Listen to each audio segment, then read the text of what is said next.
Mesdames et messieurs, ici Chage pour le résumé de la saison 3 de la Casa de Papel. Même si cette saison elle est arrivée après la saison 2 qui concluait bien l'histoire, on a une troisième saison et il nous faudra bien un petit résumé pour bien entamer cette saison 4.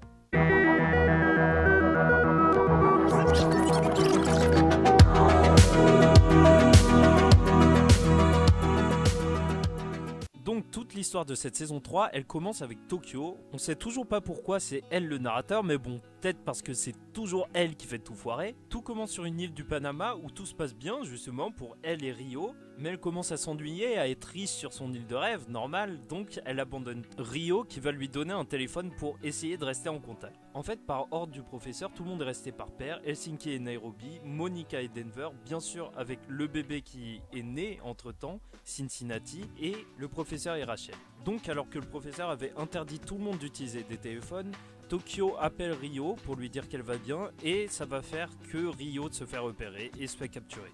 Mais le professeur avait un plan au cas où et donc leur avait passé un numéro à appeler s'il y avait un problème. Et donc Tokyo va retrouver le professeur qui va réunir toute l'équipe. Bien sûr, c'est un plaisir pour Tokyo de retrouver Raquel qui maintenant se fait appeler Lisbonne et fait partie de l'équipe. Donc le professeur explique à tout le monde que Rio est en train de se faire capturer et cette fois il a un plan, c'est plus de voler, mais son plan c'est de faire la résistance. Bon, en volant.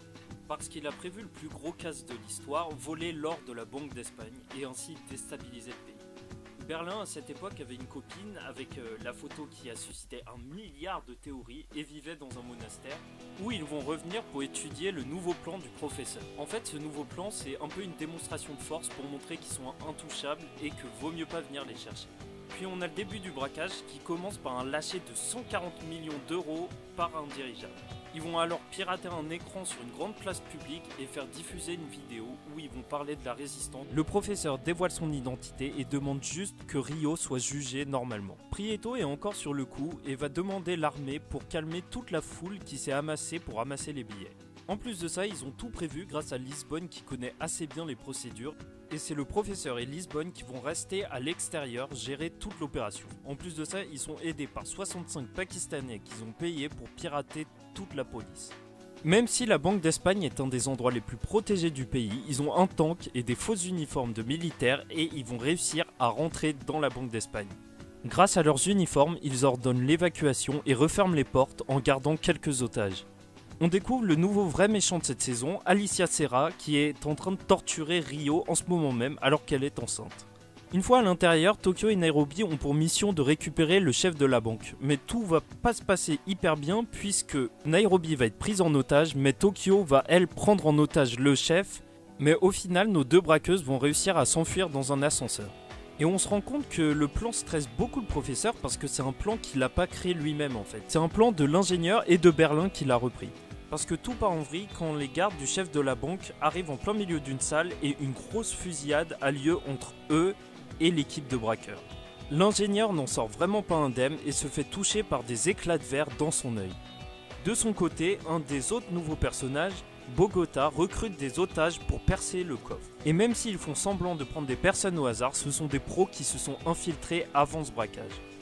Et on a le retour du roi de la friendzone, Angel, qui va venir aider les policiers.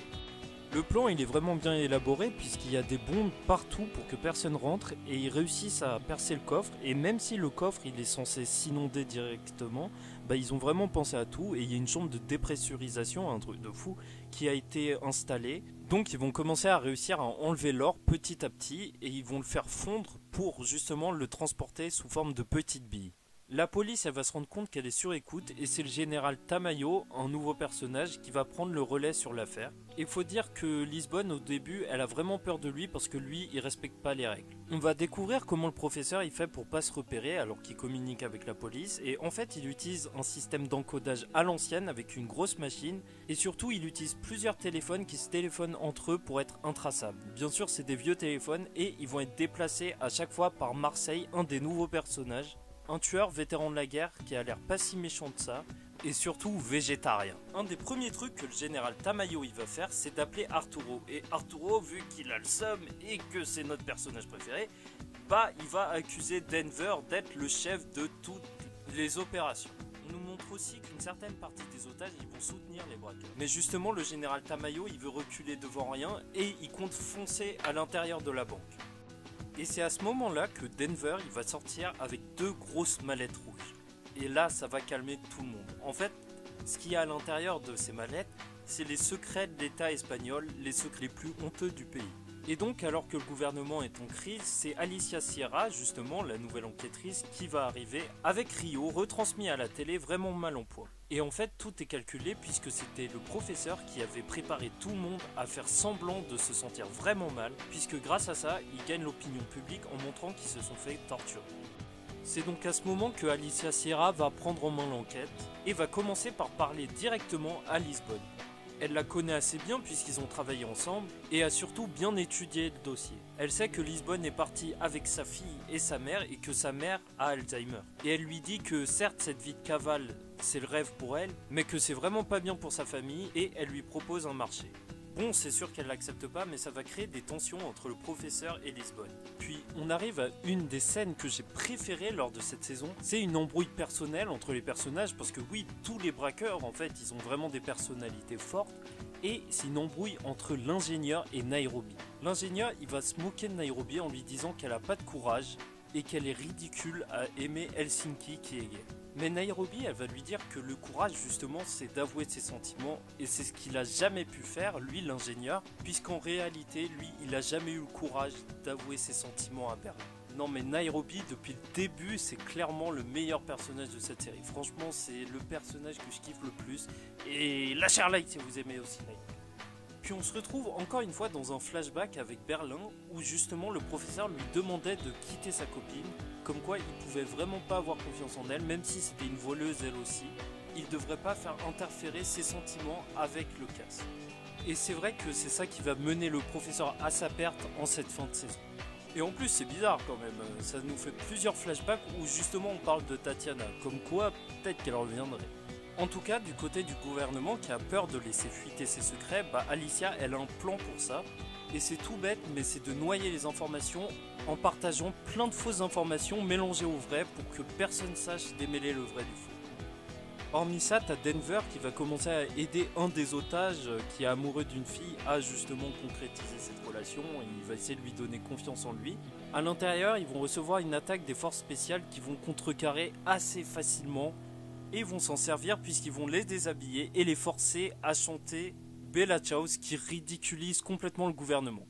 Ils vont donc s'en servir comme monnaie d'échange et la libération de 40 otages contre Rio. Et c'est en profitant de la situation que Arturito il va rentrer dans la banque pour essayer de draguer Monica. Et donc t'as la scène que t'as attendue depuis le début de la saison, Rio qui retrouve tout le monde. Puis le moment qui est vraiment fort, c'est que quand il parle au professeur, il lui dit « Franchement, j'ai été torturé. Si j'avais su où t'étais, je leur aurais dit. » Mais bon, comme d'habitude, vu que le professeur il pense à tout, il lui dit « T'as sûrement un micro, c'est sûr et certain. » Et il a entraîné toute l'équipe à enlever le micro. Mais en tout cas, c'est le début de la fin, cette histoire de micro, puisqu'ils vont essayer de jouer sur ça pour faire croire à la police des trucs qui arrivent pas. Et donc il doit faire comme si tout va bien, sauf que c'est assez compliqué puisqu'il dit à Tokyo qu'il veut se séparer d'elle, mais il doit faire semblant de faire des trucs. Enfin, en tout cas, c'est ce que le professeur demande à Rio. Et là, t'as une autre embrouille entre Raquel et le professeur qui va loin puisque Raquel, elle lui dit carrément qu'il lui a foutu sa vie en l'air. Et ils ont même pas l'occasion d'en parler puisque Angel trouve leur position. Donc ils commencent à s'enfuir, ils se séparent et ils suivent le plan qui est de se cacher dans les arbres, sauf que Raquel n'y arrive pas. Vient le moment du dernier épisode qui commence par une conversation entre Berlin et le professeur, et Berlin dit au professeur qu'il faut vraiment pas qu'il panique si le plan s'écroule. En tout cas, même si la police a trouvé la position du professeur, l'équipe a déjà des instructions pour détourner l'attention avec le plan Alcatraz. Le plan il est tout simple, faire croire des choses grâce au récepteur et au micro. Ils vont donc juste mettre ces éléments sur une belette qui vont faire s'enfuir à travers les canalisations pour faire comme s'ils s'enfuyaient. Et là, la police est en panique. De son côté, t'as Tokyo qui sert toujours à rien et qui se bourre la gueule et essaye d'embrasser Denver, mais en gros tout ça rime à rien. On apprend que Bogota a beaucoup d'intérêt pour Nairobi. Et de son côté, Raquel, elle, se cache dans une ferme, dans une grange plus précisément, où elle est trouvée par les propriétaires. Elle essaye de leur proposer un arrangement, mais dans tous les cas, elle se fait trouver par la police et le professeur qui est en communication téléphonique avec elle l'entend se faire tuer par un policier. Du côté de la banque, l'équipe reçoit un ourson en peluche. Au début, personne ne sait ce que c'est, à part Nairobi. Elle est vraiment émue en le voyant et en parle à Monica. En fait, c'était l'ourson en peluche de son fils qu'elle utilisait pour faire passer des drogues et c'est ça qui l'a incriminé. Depuis, elle n'a pas le droit de voir son fils et c'est son plus grand regret. Bien sûr, Alicia le sait et va jouer sur ça. Elle va tout simplement lui demander de regarder par la fenêtre et à ce moment, alors qu'elle voit son fils, un sniper va lui tirer dessus et elle va en mourir.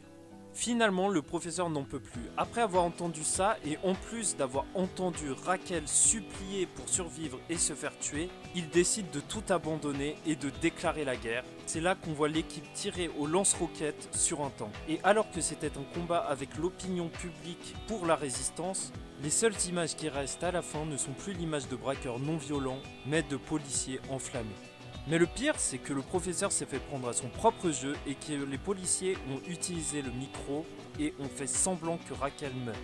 Au final, le professeur n'a même pas respecté sa propre règle qu'il avait dit à Berlin de ne pas mêler le braquage à ses propres relations personnelles et n'a même pas écouté Berlin qui lui disait que si tout s'écroule, il devait rester calme. La saison se termine sur les mots de Tokyo qui nous dit que après ça, la guerre fut déclarée. Voilà tout pour cette vidéo, je sais que ça faisait depuis longtemps que j'avais pas fait de bilan résumé de saison et je suis vraiment content d'être venu. Je vous avoue que ça prend beaucoup de temps mais ça me fait plaisir de le faire. N'hésitez pas à liker ou à commenter, même à vous abonner pour les nouveaux. J'espère que vous avez apprécié la vidéo et j'ai très hâte de voir cette saison 4 et j'espère surtout que ce sera vraiment la fin parce que ce serait bizarre qu'il y ait une autre saison.